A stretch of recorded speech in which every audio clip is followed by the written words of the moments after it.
Wow! Thank you, Mami Oni. Charing. Ito na nga ba ang sagot sa malalabo kong videos?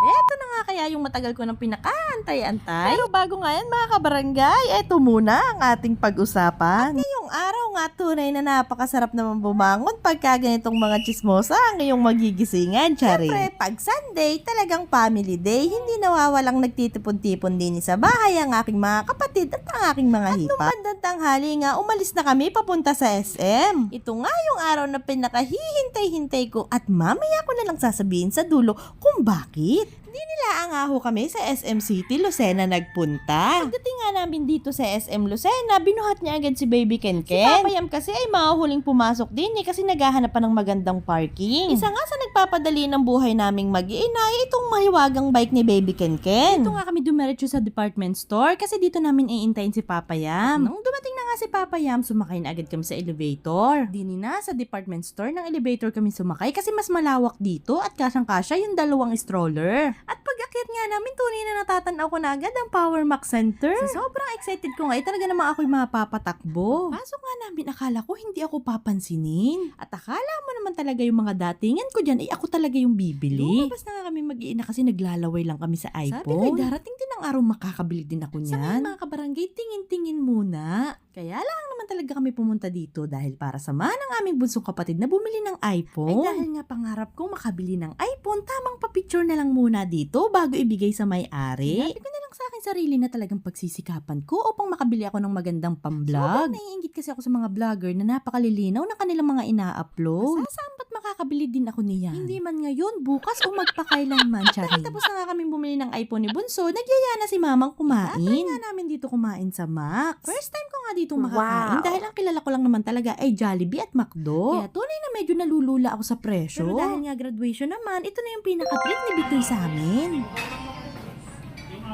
Oh my God! Wow! Pwede mo na siya ihiga.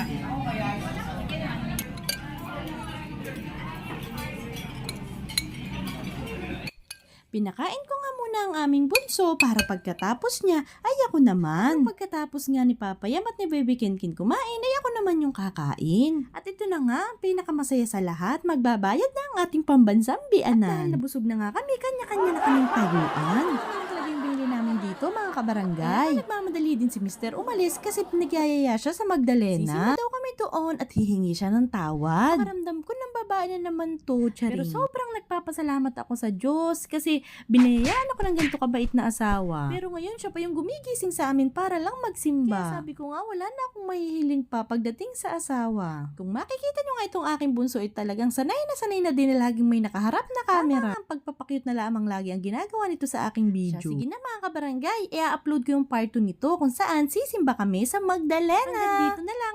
Maraming salamat sa panonood. Achoo!